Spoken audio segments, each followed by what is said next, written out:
Disclaimer. In this story, we will be discussing kidnapping, murder, and sexual assault. This chapter may be triggering for some listeners. This will be the only warning, so please do not listen if you are sensitive to this topic.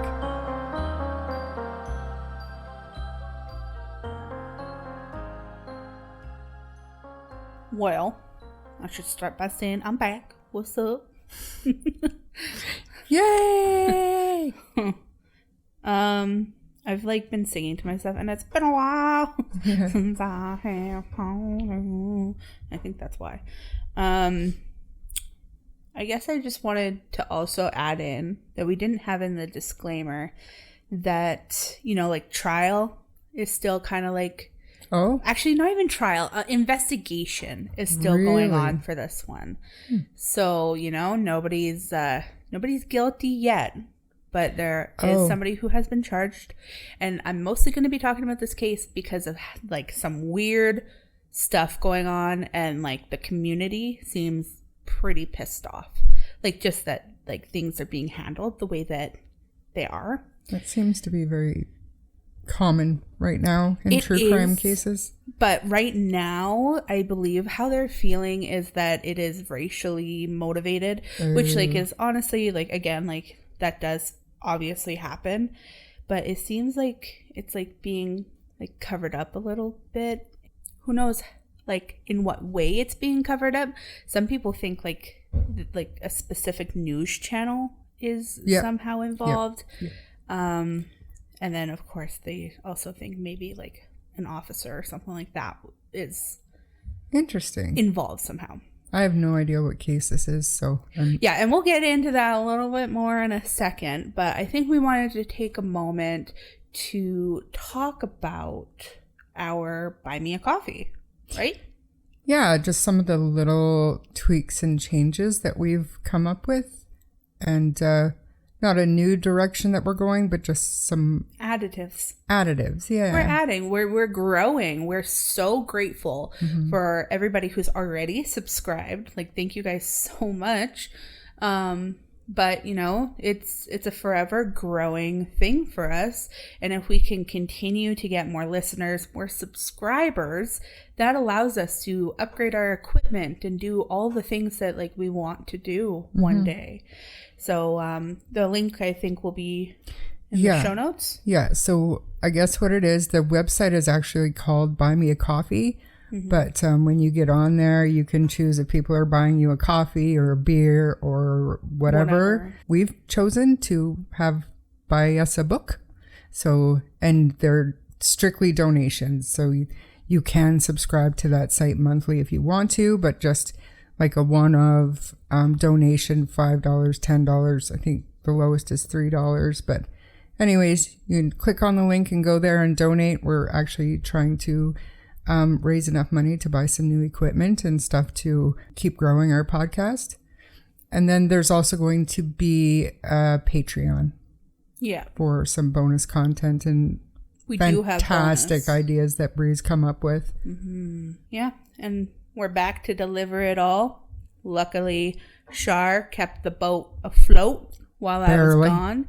I didn't say it was sailing, but it was floating. Oh, it was terrible. It was so bad. And I just like to add that I know that there were a couple of episodes where the editing was trash, and that's because I had never edited before.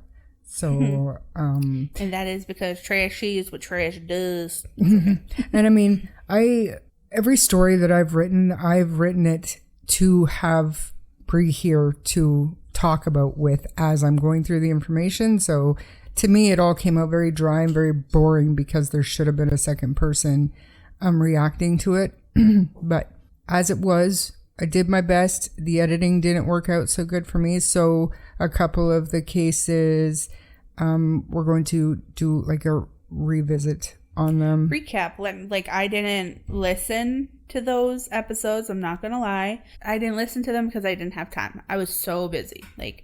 So you can tell me the story. We can re-record and we can go through that. And the two that I've chosen to re-record, I know that you're not familiar with them. So I'm not.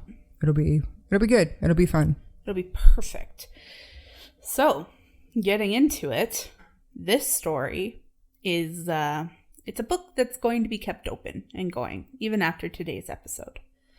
But for now, let's get into the case that I think does not have enough coverage and that I'm sure the community also thinks. Let's start by saying that the initial victim we will be discussing is pretty much anonymous. I feel like I was lucky enough to even find her age. So no name released, but I can state that she was 22 years old at the time of the crime.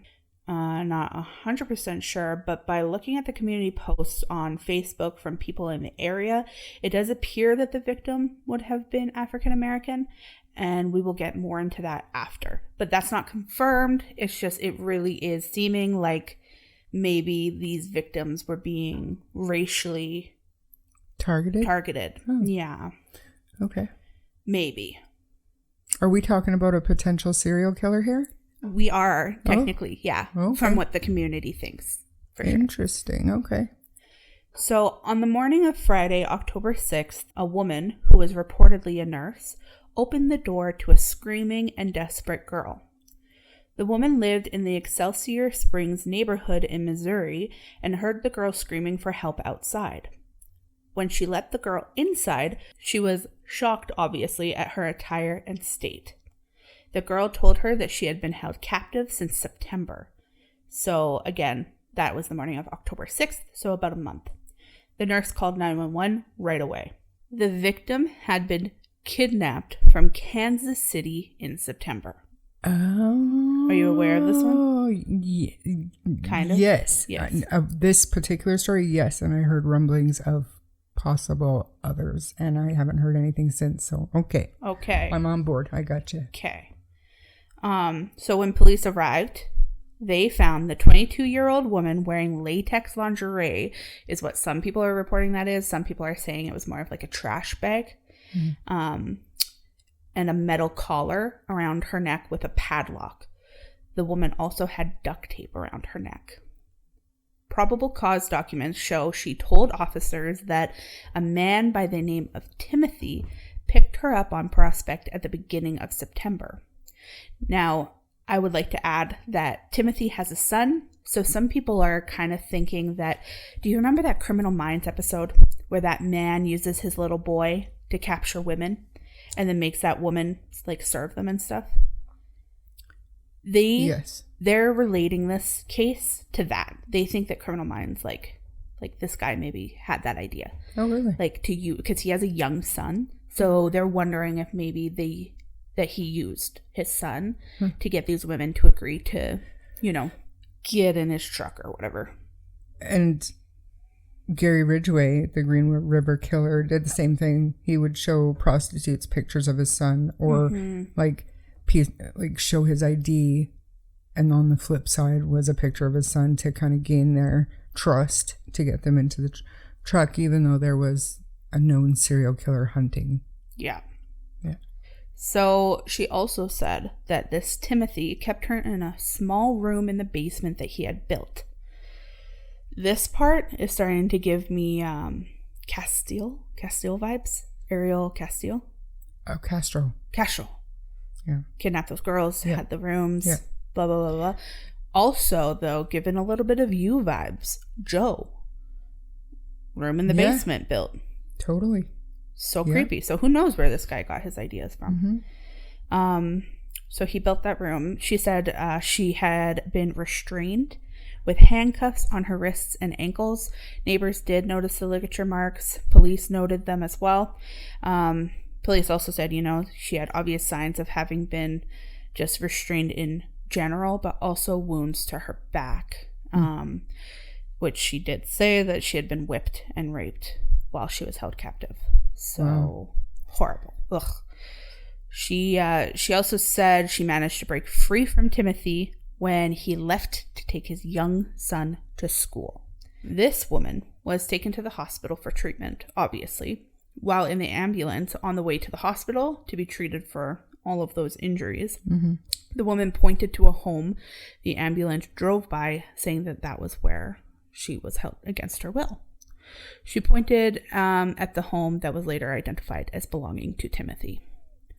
The really important part here, and why the case will remain open for a while, is that she stated there were other victims, especially to the neighbors. So where the police are pretty tight-lipped, the neighbors have been talking a little bit more, and they said, like, when she was yelling for help, she said, my friends didn't make it. Like, oh, he killed my friends. Wow. My 2 friends. This is totally a different story. Oh. Totally.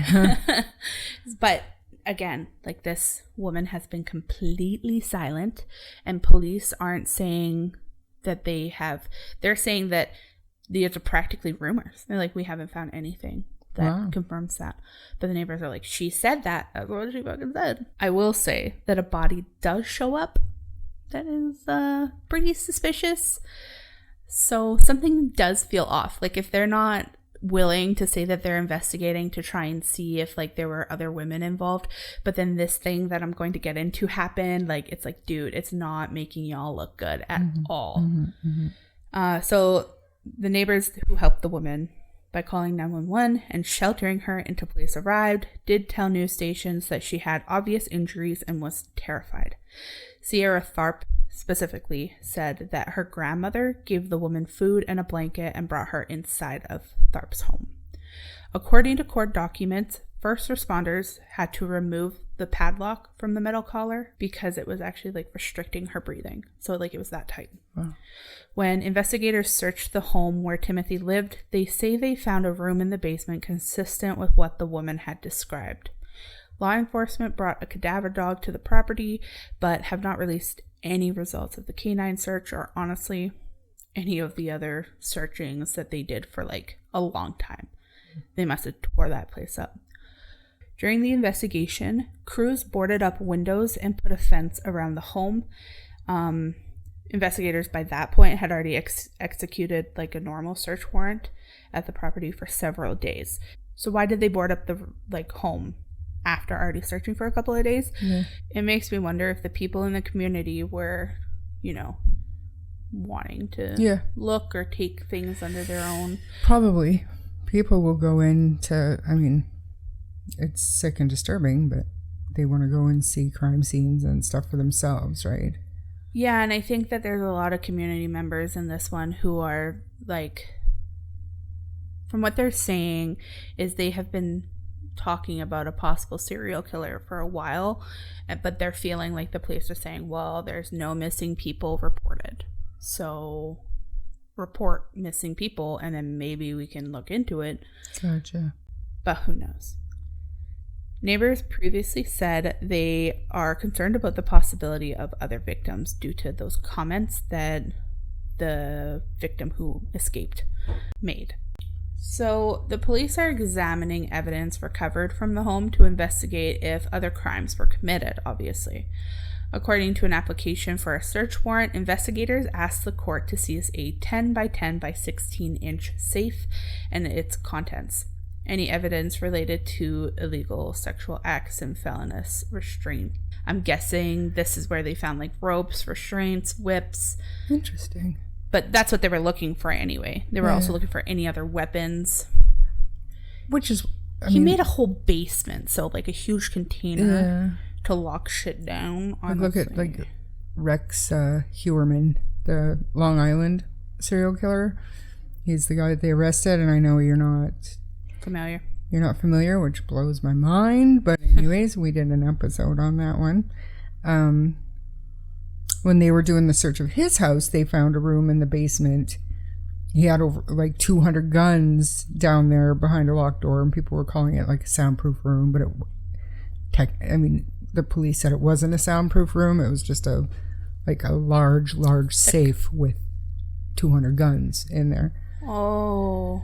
So kind of like the same idea, just a giant space behind a big locked door. Mm-hmm. You're right. Yeah. I get what you're saying. Yeah. I mean... But common for all serial killers to have their own space locked away from family or, you know, it's just their... His son. Yeah, it's just their space. Mm-hmm. Nobody else is allowed in there. Well, the house that the woman pointed out, so Timothy's house, For funsies, I thought I would include the address. Doxes us. It was none other than 301 Old Orchard Street, Missouri. So, just saying.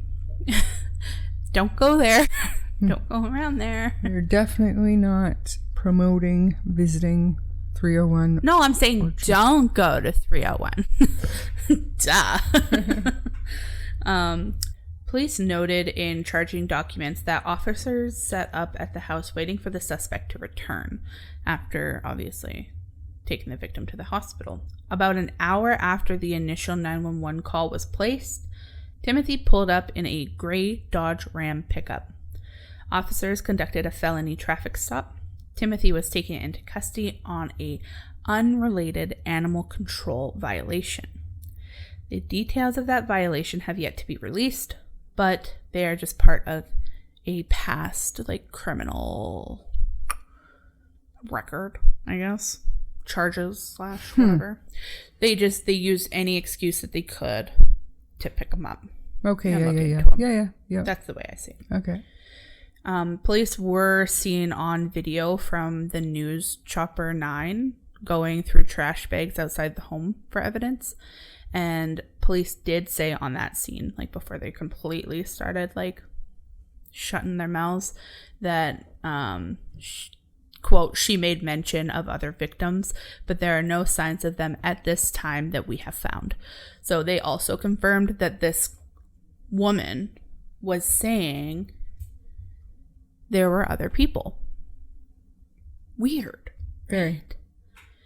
So Timothy at that time was charged with first-degree rape, first-degree kidnapping, and second-degree assault. He entered a plea of not guilty. Police shortly after put out a release stating that they were looking for a witness named Janie Crossdale. This is when things start getting extra weird, honestly. July 30th, 2023, so just the other week. Wow. Yeah, that's why I'm saying, this book is going to be open because this is happening right now, people. Still unfolding. We need to sound the alarm right now. Mm-hmm. Police released information about this witness. A kayaker found the remains of Janie Crossdale inside of a blue barrel with a lid along the Missouri River. To me, coincidences like that don't happen.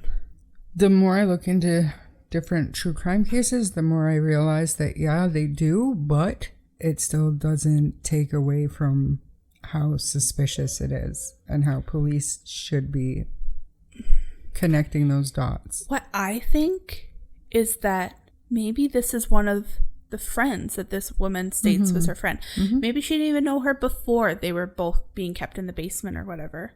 But the fact that one dead body is already shown up tells me that she's not going to be lying about a second one. Yeah. That's how I see it anyway. Obviously nothing's confirmed. And he has not been charged yet. So with that anyway. The Missouri State Highway Patrol confirmed Crossdale's remains were found in June of this year along the Hills Island chute of the Missouri River in Saline County. Blue barrels were in the driveway of Timothy's Excelsior Springs home when KMBC shot video of the crime scene in October of 2022. And what I read from that is the blue barrels, it was hard to see, but, they were maybe not exactly the same from what they could see, but they were very still, similar. You don't see blue barrels in every yard, Thank you, right? Right, yeah. And you'd think that would be enough evidence to lay a charge, though. So, well, I mean, that would raise reasonable cause to, ask for, I don't know, search warrant for more, to search for more evidence, or... Wouldn't the blue barrel and the statement from a witness be enough, though? That right there, 100%, that is a probable cause to... Yeah. So what is going on? You'd think. So, it made me wonder if Janie was the friend/friends that the unknown woman was maybe talking about. But I guess investigators do not believe Crossdale and the woman who escaped knew each other or saw each other last year. That's kind of what they're saying. Police are thinking that Janie had contact with Timothy before the unknown woman escaped, but the timeline is currently unknown. So they were wanting to talk to this Janie because maybe she went through something with him or could have seen, like, there's a reason why they were looking for her. Investigators notified Crossdale's family about her remains being found after previously requesting dental records from the family. So common, unfortunate, but common. But I guess I just wanted to point out that, you know, likely decomposition was already started. Like, who knows? Maybe the parts were. If it was in a bucket, in a barrel, there might have been something else in the barrel. Hello, Jeffrey Dahmer. That I know, right? Like, maybe he was using something to, and that could explain why they're saying that they haven't found any evidence of other crimes. Sorry, what? I don't understand why things have changed so much in the past, I don't know, 40 years or so.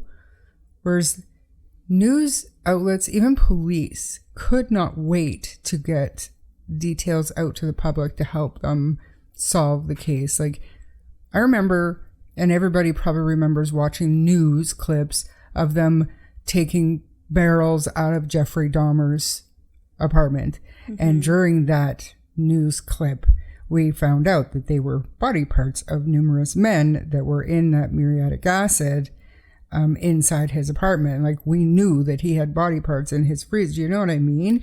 So for them not even to be coming out and giving any details or confirming same barrel, or do you know what I mean? No, they're like fighting against it, if anything. And they have said, like, we aren't coming out and saying this stuff so that we can keep, like, the integrity the trial, of the investigation. Yeah, exactly. But it's like, I get that, but you can still release certain information and keep the integrity. That's why back in the day, you know, they'd hold on to a couple of pieces of information. Exactly. To me, it's getting suspicious how tight-lipped certain cases get. And it's like, how are we not supposed to be suspicious of however they're handling it if they're afraid to show what they're doing fully? And I'll forever go back to old cases, other cases. Look at Delphi.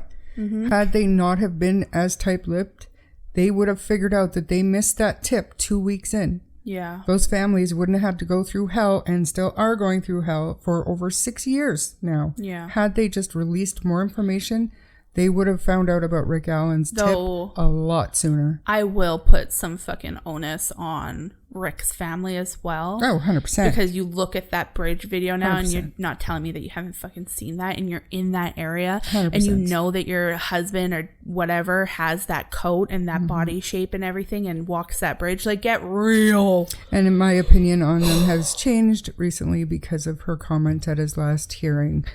He's my person. So she's still supporting him. That raises suspicion on my behalf. But anyways, I'm sorry. Whatever. Continue.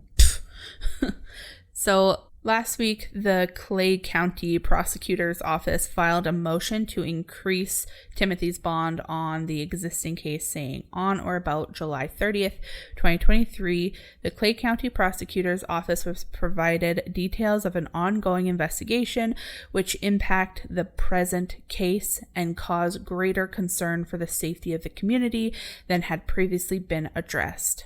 Defendant's current bond is insufficient to ensure the safety of the community and the victim, and accordingly his current bond should be increased, which I believe before this it was $1 million. And to me, even though the police are saying, you know, rumor, these are just rumors, that says to me this woman was found dead and now he is a bigger threat. Okay, so you guys think he did it, like... Right. So there hasn't been, like, because usually they will release a probable cause affidavit or an arrest warrant or something. There hasn't been anything like that released that explains what evidence the police have to arrest this guy. We get into a little bit more information after, because his charges and stuff do change a little bit. Okay. So again, police are remaining tight-lipped about any potential evidence found inside the home. Since Timothy's arrest, police have fenced off the area around the home and boarded up all of the doors and windows, which I find would be maybe a little weird if they didn't find something else. Yeah. I don't know. It seems really weird. Unless people are going in there and trying to take certain mementos or souvenirs, or even taking pictures, or you know what I mean? Maybe. Neighbors have been watching, and they said that they watched the police take out dozens of bags of evidence. So them saying that there's no evidence of other stuff just feels weird to me. Yeah. And police did confirm that they recovered numerous items and are examining them to determine if other crimes may have occurred. So maybe they're just still looking. Maybe they haven't found it yet. But what about, the other victims? Police and the Clay County Prosecutor's Office had issued statements saying authorities have found no evidence of other women involved. Period. But then, that contradicts itself alone when they're asking for a woman witness. I don't know. It's weird. The prosecutor's office has put out a call for fresh leads in the case, asking anyone connected to the case to call Excelsior Springs Police. So, to me, I'm wondering, do they think that maybe what this woman is saying is true? Are they maybe looking into it as much as they can? But are they getting stopped at a certain point because there's not women being reported missing? And one post from somebody in the community that I read, they were kind of referring to, and I don't know, to me this sounds like a nicer community. I would think Excelsior Springs sounds nice, but they did use the word hood a couple of times. So, they're feeling like they're not getting the recognition due to perhaps poverty, maybe, or something like that. I'm not too sure. This day and age, I think it would be rare for somebody to not be reported missing unless they were a drug addict and nobody knew they were missing, or it was typical for them to go missing for correct bouts of time. But I don't think the police anymore, and I can't say for sure, but I don't think the police typically tell people they're just a runaway or they're probably out partying. You know what I mean? They used to do that a lot, but I think that that's definitely going to be situational to the cop, to the police officer. I've heard that they don't for them to actually saying it. I don't know, man. There are those cops that get fired because they forget that they're being recorded or something. Old schoolers, and they're just set in their ways. Or young pups who think that they're the shit. It happens everywhere. It just depends on how their brain is wired. That's right. And their reasoning for getting into policing in the first place. True. Some of them, it's a total power trip. Yeah. Revenge. Mm-hmm. Some of them actually want to help, but some of them don't. Some people are racists. It doesn't matter if you have a badge on. If you're a bad person, you're a bad person. Exactly. So Excelsior Springs police have noted in media briefings that they've heard the same rumors floating around on social media that we've kind of been through here. So far, they've said they found no additional victims, and in response to the floating around freaking rumors about Kansas City and the serial killer, because that's where this woman got picked up and that's where they're thinking that people are going missing, they said that the rumors were unfounded. A video posted to social media claimed a serial killer was targeting women in the community. In the video, posted to TikTok and shared to other social media platforms, of course, a man claims information from the community says 4, quote, black girls have been murdered in Kansas City and 3 more have been reported missing, all in the span of a week. The video referenced Prospect Avenue, and that's where she got picked up.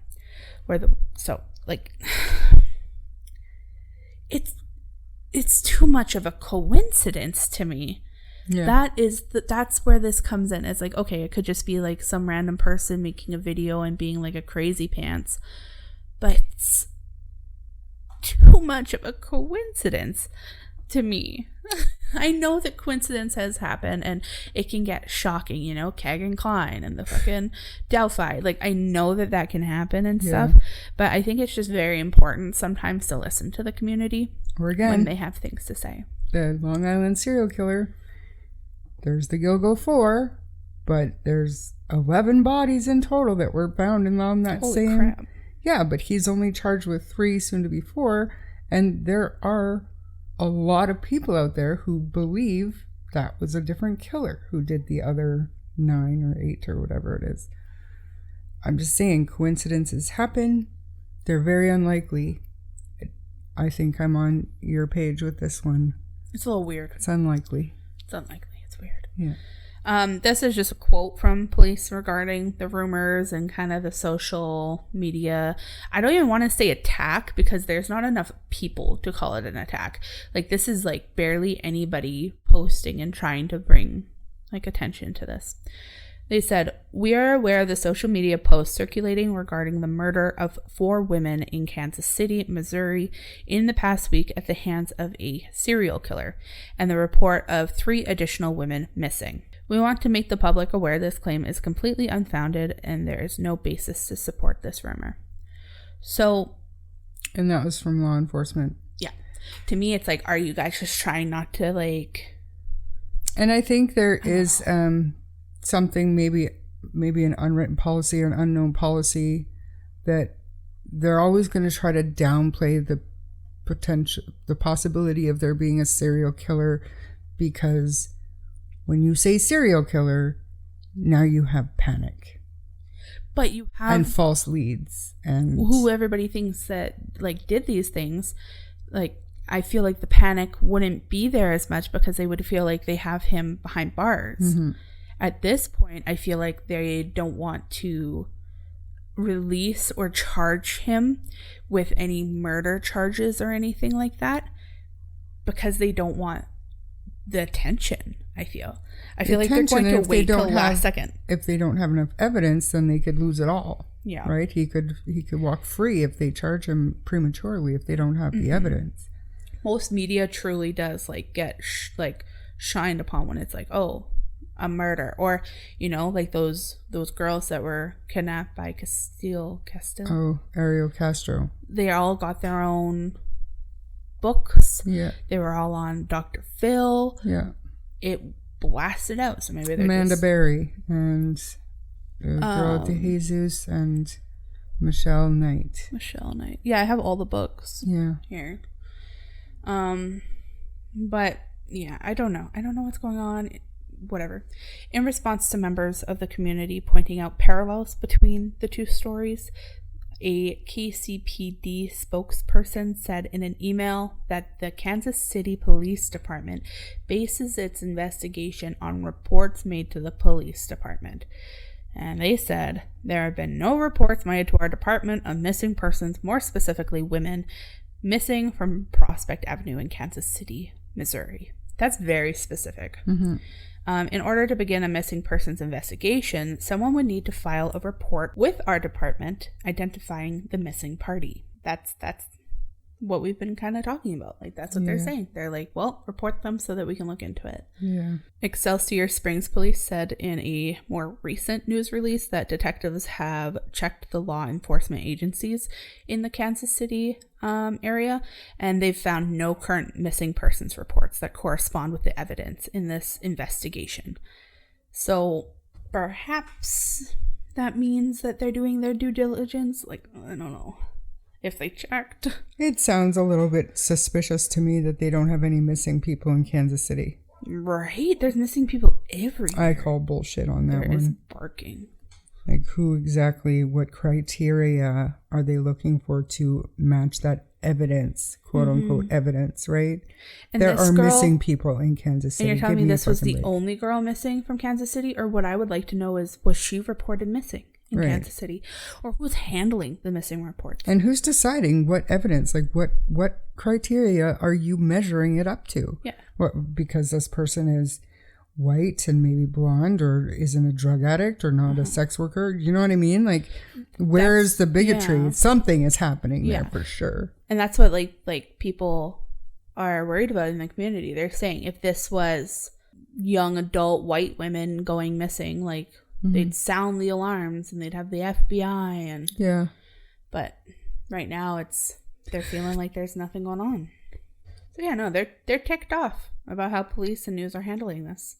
They claim this man is a serial killer. Like, they're like, this is a serial killer. They're saying the news, they're lying. This is a serial killer, and they should be calling him that. That is the public in the news?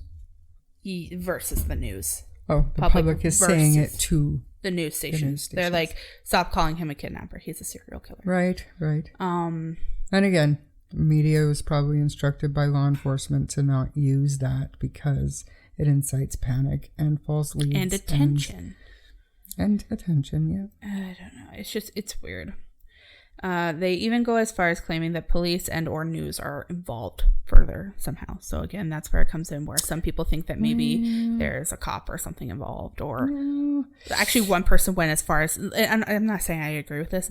I'm just saying this is what like I've been reading. Like, one person was going off and they literally thought that the specific news station was involved or something. Like, I was like, oh well, I don't know about that, but maybe I mean, especially like with the law enforcement, I feel like, and you've said it before too, somebody does something and if enough other people know about it, it's not going to stay quiet for long, especially when you're looking at police officers.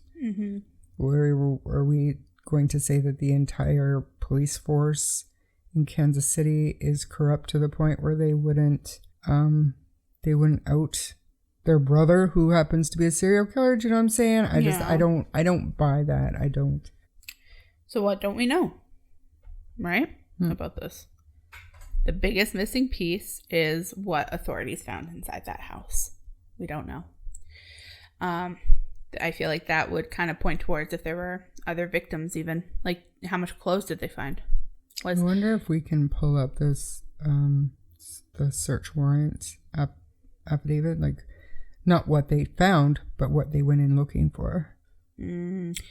They went in. I do have that. It was the stuff that I listed before. They were looking for weapons. They were looking for whips. They were looking for sexual like stuff. Were they looking bondage. For clothes belonging to other women or anything like that? No. Oh. Which again, maybe you should be looking for that.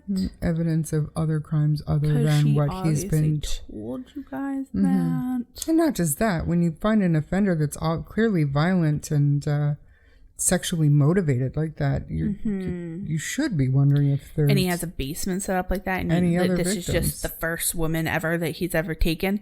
As if. Like, he's that ballsy of a person and she's just the first... This is the first person. He's so fucking... He thinks he's entitled to just, like, nab somebody off the street, and this is the first time he's ever tried it. Like, I don't buy it. No. Okay. Certainly not. So, again, talking about, like, what we don't know. Were there other victims?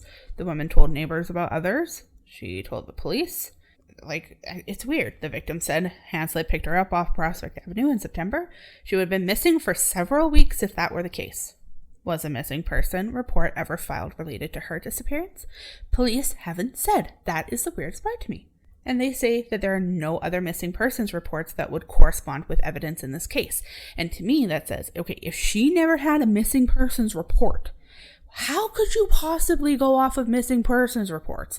Now it's time to dig in, get a little dirty. Like you were able to figure out this one witness. How were they able to figure out her name or whatever? Keep looking, keep asking questions. Ask that woman who got away everything she knows about this other woman. But you know what? Again, it makes me think about freaking Ariel. Yeah. He kept two of them together so they knew each other a little bit more. Yeah. And then he kept one separated a little bit more. So maybe that's the case. Maybe that's why they haven't been able to identify another person. Ugh. And you know what? He kind of looks like him. Really? Like not, I think Ariel was maybe Mexican. Yeah, he was really short. This is the white version of him. I see it. Mm-hmm. Huh. Though, didn't Ariel like hang himself? Yeah, he killed himself in prison. You bet. Yeah. Mm-hmm. Honestly, fair.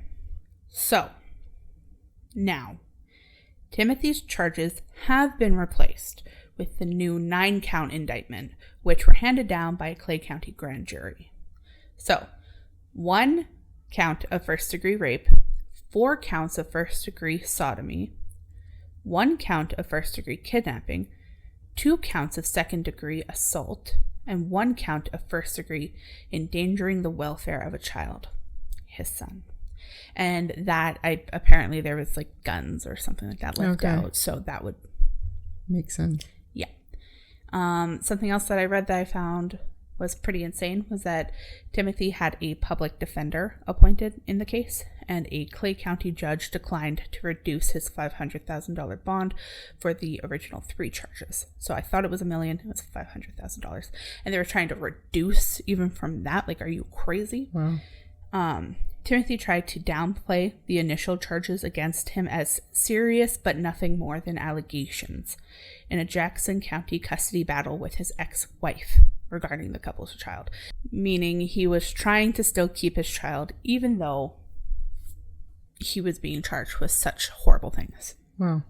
Like, he was returning from dropping off the son at the heart of the custody battle at school when the woman escaped from the house.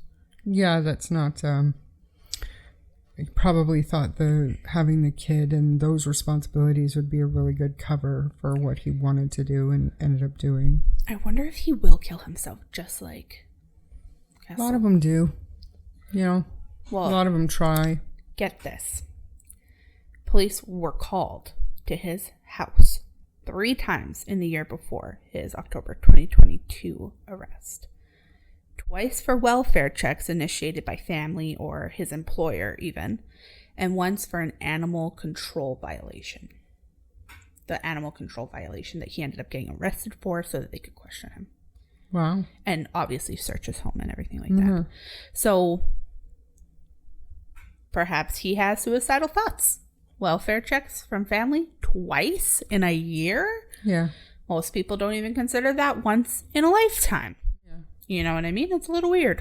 Fair enough. But he'd be in protective custody or suicide watch. Unless they don't care. Potentially. How did Ariel do it? You know? There's ways. Yeah, I mean, I didn't look, and I just heard that he died, and I was like... He hung himself, if I remember correctly. Yeah, I'm pretty sure. But I was very into that one. And I mean, I was into the case, but I wasn't into what happened to him. I couldn't give 2 shits after he had pled guilty or whatever. I was like... He has family and stuff, and that's what always brings me into it. Yeah. It's like, ooh, how's your kids reacting to this? How are the people around you reacting to it? Are they holding you accountable? Mm-hmm. Did they write you a letter to tell you to kill yourself? I'd consider it. So, like, it's just... Curiosity killed the cat, I guess. His son is 8 years old, by the way.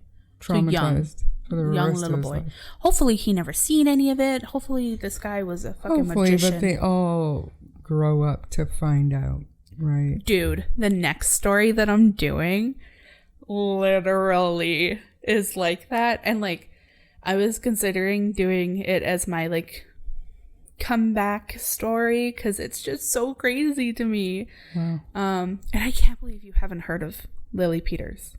Who was murdered by her child cousin. Not that. I mean, I'm not remembering. And raped. Horrible. 14-year-old boy? Yeah. 8-year-old girl, something like this? 10. It's possible, but I don't know. Yeah. Pretty fucked up. But that'll be next time. Well, your story. Then next time. So yeah. That's pretty much all the information on this so far. Again, it's weird, the witness, everything like that. But what I really want to know is if any of our listeners have heard anything else about this case, if they live near that area, what are their takes on it? Maybe somebody who doesn't live in that neighborhood who has a different like opinion or perspective because they know how it works a little bit more there. or even somebody who doesn't live in the area. Just any other opinions are always welcome. You know, layers are going to be exposed to this one. I just want more coverage for these communities. Yeah. Like, where are the groups investigating this stuff? Like, we had the Delphi groups, but there was multiple everywhere. I looked on Facebook trying to find, like, you know, justice for this girl. There's nothing. Really? Yeah. So honestly, the reason why I did this one is just because we need to make some noise and get some of these cases taken seriously. Light fire under some people's asses. Perhaps we should start the group, you know, and just start inviting people from Missouri into it so that they're pushing on enforcement. That's what got Delphi to where it was. Yeah. It's not often that years and years later that they actually solve the case. Yeah. It was the fire under their asses. That thing, like the tip from when he talked to them 2 weeks after, they never probably would have cared to go back and look at that if it wasn't for the fact that we were constantly pushing. Yeah. It's like, okay, we're at a dead end. We have to comb through everything we have, or else these people are going to lynch us, execute us. Like, we were like, how have you not found him yet? Like, this is fucking insane. Yeah. And we were right. Yeah. They should have found him sooner. Well, immediately. Immediately. Yeah. Because how often do you see a video, sound clips, fucking clothing, evidence, everything, and they can't find the person in a small town? After he literally tipped himself in. Like, what are you doing? And I mean, it's important to hold police to the fire with stuff like this. And it's important to get coverage. It's important to get FaceTime. I have absolutely no problem throwing it out to some of the people that I know who are YouTube creators. Maybe get a little bit of a spotlight on this in that direction. Let's see how much noise we can make here. Agreed. You can join our Facebook page for related content, and I'll make sure to post anything related to this on there. Follow us on TikTok and Instagram as well. Instagram has just started up, so we will be posting content on that platform. Do we need an Instagram? Well, you know, your spouse and I discussed me doing an Instagram, and I don't know anything about Instagram. I have an Instagram that I never used. Well, I guess you could post like a photo related to the story and then a recap of the story link. Thank you guys so much for listening, and I honestly can't wait to get back into editing and the swing of things. And seeing where this new direction takes us. I really think that Podbean, which is who we're using now, is going to take us to some new heights, because even over the last 24 hours, the increase to me is pretty outstanding. Wow. That's really great. If you enjoyed this episode, please subscribe to the podcast and share it with your friends. If you don't mind giving us a 5-star rating, it'll help our show grow. Check out our TikTok, where you can find interesting photos and content on some of the released episodes. You can also find us on Facebook and YouTube at True Crime Story Podcast, where the discussion can continue. If you wish to contact us, you may do so via email, truecrimestorypod@gmail.com, or through Facebook Messenger. Also, if you haven't already heard, we would like to start doing bonus content for our Patreon. We will release short versions on Fridays, where we will choose one story to react to or play, and the full versions with multiple stories will be available through our Patreon, which will be $5 a month and also supports what we do here. You can also go to buymeacoffee.com, where you can donate to the podcast. If you don't wish to join a monthly subscription, whatever you decide to do, we are always grateful and always so appreciative of all your support, and thank you so much for listening. I'm Bree. And I'm Char. And we'll see you on the next chapter. Bye.